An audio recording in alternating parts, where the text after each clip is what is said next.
raison que le 8 mars c'est un samedi ou un dimanche et qu'on peut se retrouver ensemble pour défiler pour cette journée internationale des femmes. Il y en a qui disent une fête des femmes, pas vraiment. Hein. Bon, notamment, aujourd'hui, le symbole de la participation d'Amnesty International, c'est Loujain Al-Hathloul, qui est une défenseur des droits humains saoudienne. Pouvez-vous rappeler brièvement qui est Loujain et pourquoi elle a été choisie comme le symbole d'Amnesty pour ce 8 mars publiquement? En effet, Loujain Al-Hathloul est un cas emblématique pour nous, car c'est une personne extrêmement courageuse qui, en Arabie Saoudite, a milité depuis plusieurs années pour le droit de conduire, qui était interdit aux femmes, qui a été autorisé depuis. Mais il faut faire très attention lorsqu'on brandit cette bonne nouvelle, car l'important c'est que c'est la tutelle des hommes sur les femmes qui, elle, n'a pas été abolie. Un droit, bien sûr, de conduire a été donné aux femmes par Mohammed Ben Salman, mais avec des conditions extrêmement restrictives. Et ce qui est profondément préoccupant, c'est que ça ne remet pas en cause fondamentalement cette horreur qui est la tutelle masculine. Je voudrais préciser à propos de Loujain, tout d'abord, qu'elle est la seule des trois que nous défendions l'année dernière à ne pas avoir été libérée. Donc c'est très encourageant quand même, il faut montrer que la mobilisation peut porter ses fruits. Et en même temps, il faut faire preuve de beaucoup de persévérance. C'est pourquoi cette année, nous avons choisi de mettre vraiment un focus sur Loujain Al-Hathloul, parce qu'elle est toujours en prison. On a des fortes présomptions qu'elle a été victime de violences, y compris de violences sexuelles. Donc on demande une mobilisation massive. Le 8 mars, pour nous, c'est la solidarité internationale avant tout. Donc c'est pourquoi on met vraiment un coup de projecteur sur l'Arabie Saoudite en faisant le maximum pour que Loujain reste dans les esprits, ne tombe pas dans l'oubli et qu'on obtienne enfin sa libération.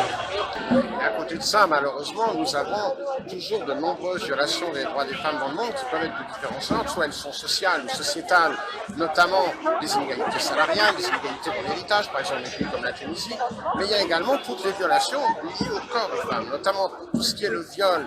On a des lois dans plusieurs pays qui manquent à reconnaître clairement que c'est un viol, à appeler un chat un chat. Et par ailleurs, on a le problème de l'IVG.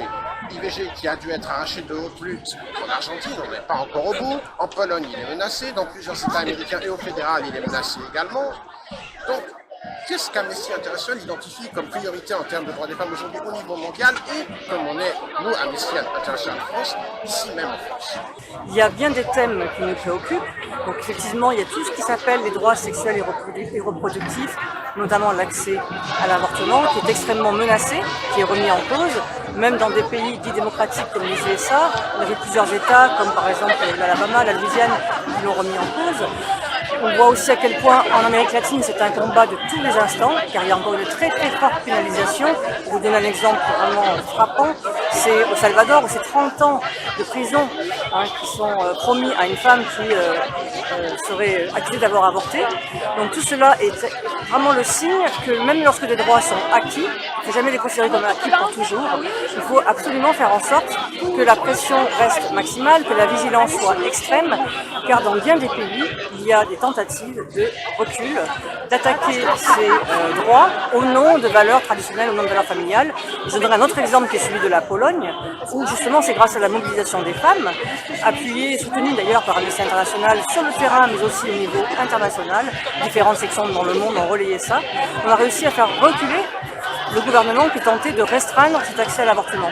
Donc ça montre que vraiment le message est très très clair au quotidien pour Amnesty International, et non pas seulement le 8 mars. On a besoin de tout le monde pour essayer non seulement d'obtenir que des droits soient respectés, mais aussi d'obtenir que les droits ne soient pas menacés lorsqu'ils ont été obtenus.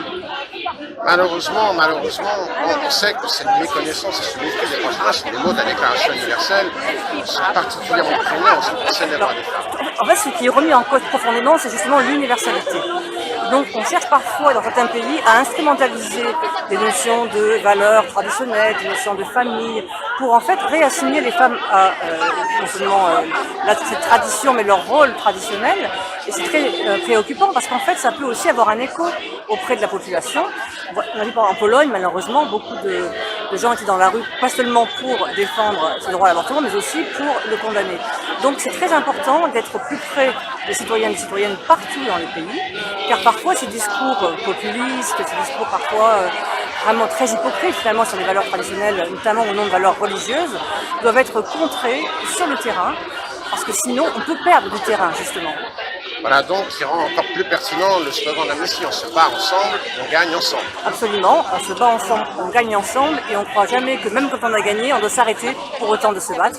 C'est vraiment un combat perpétuel. C'est comme ça qu'on doit voir le combat pour les droits humains. Le combat pour l'universalité, c'est un combat extrêmement noble, un combat parfois très difficile, parce que justement, il doit être permanent. L'essentiel, c'est vraiment la persévérance. Et parfois, on se dit aussi qu'on n'a pas obtenu assez de résultats, donc on peut parfois se décourager, alors que non, nous, on met en avant nos victoires, que ce soit pour le droit à se marier pour les personnes du même sexe, donc y compris les femmes. On a eu beaucoup d'avancées. Le droit à l'avortement, malgré des menaces, il y a eu également des avancées. Le droit à être moins discriminé également. Donc il y a énormément de violations qui persistent, notamment les plus graves, telles que les femmes dans les conflits armés, le viol comme arme de guerre. Il est clair qu'il y a encore tellement à faire. Donc c'est important de pouvoir contrebalancer ces situations tragiques de femmes qui sont doublement menacées quand elles sont migrantes, quand elles sont en prison par exemple, quand elles sont défenseurs des droits humains également, parce que les militantes sont parfois mal vues et donc elles sont attaquées parce qu'elles sont femmes doublement et victimes de répression, d'intimidation, d'arrestations arbitraires et de aussi tenter de jeter le discrédit. C'est vraiment un peu une particularité de bien des pays dans le monde, notamment là encore au Moyen-Orient ou en Amérique latine. Donc c'est vraiment important pour elles, ces femmes défenseurs, ces femmes victimes de violations, qu'elles sachent que partout dans le monde, on a une communauté de personnes qui veulent défendre les droits humains, qui considèrent que c'est leur affaire aussi, même si ce n'est pas dans leur pays, et qui ont envie de faire avancer ce droit. Alors défendons encore et toujours. Merci Cécile. Oui. J'ai oublié un dernier élément, c'est par rapport au viol, où là aussi on a besoin des campagnes d'amnistie, car en fait il y a une notion de consentement qui n'est pas toujours intégrée dans la loi. Et donc on a eu plusieurs succès déjà, comme en Grèce par exemple, ou aussi au Danemark, où la loi a changé pour intégrer la notion de consentement. Et donc on espère bien qu'on va continuer pays après pays à obtenir des victoires. Eh bien, on continue. Merci beaucoup. Je suis très heureuse de vous voir nombreux et nombreuses aujourd'hui pour dire stop à toutes ces violations des droits des femmes partout dans le monde. Et j'ajouterai une autre colère particulière aujourd'hui quand on voit ce qui s'est passé hier, les violences faites aux femmes dans la manifestation hier soir, qui est absolument indigne d'un pays comme la France. Donc je voudrais aussi exprimer notre solidarité envers les personnes qui ont vécu ça hier soir. Maintenant, bien sûr, Amnesty International se caractérise toujours par un rappel à la solidarité internationale. C'est extrêmement important pour nous de montrer que lorsque des violations des droits humains, qui sont des violations des droits des femmes, mais c'est la même chose justement dans le reste du monde, nous sommes là pour nous mobiliser et pour mobiliser autour de nous.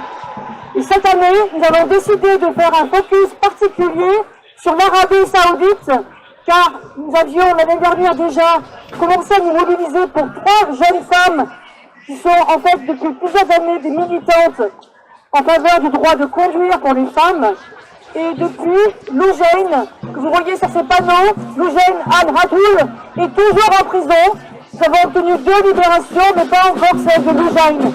Donc nous avons besoin de vous tous et vous toutes pour faire une pression maximale avec des pétitions, avec des rassemblements, avec des messages de soutien, car on a besoin de savoir que nous sommes là.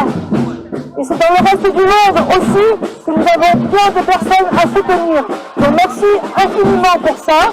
Vous entendez la Bataille, bien justement, nous allons la suivre, nous allons partir dans quelques minutes. Donc merci infiniment d'être là.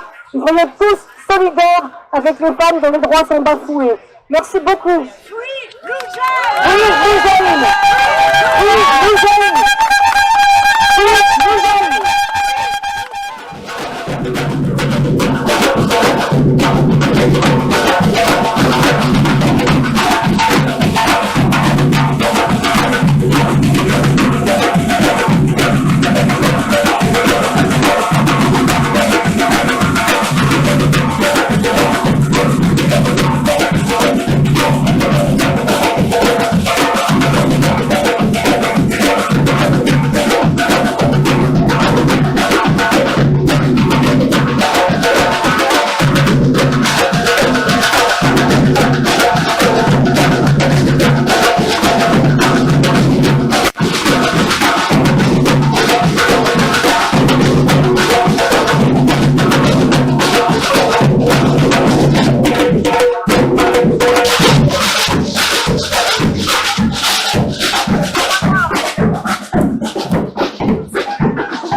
Merci.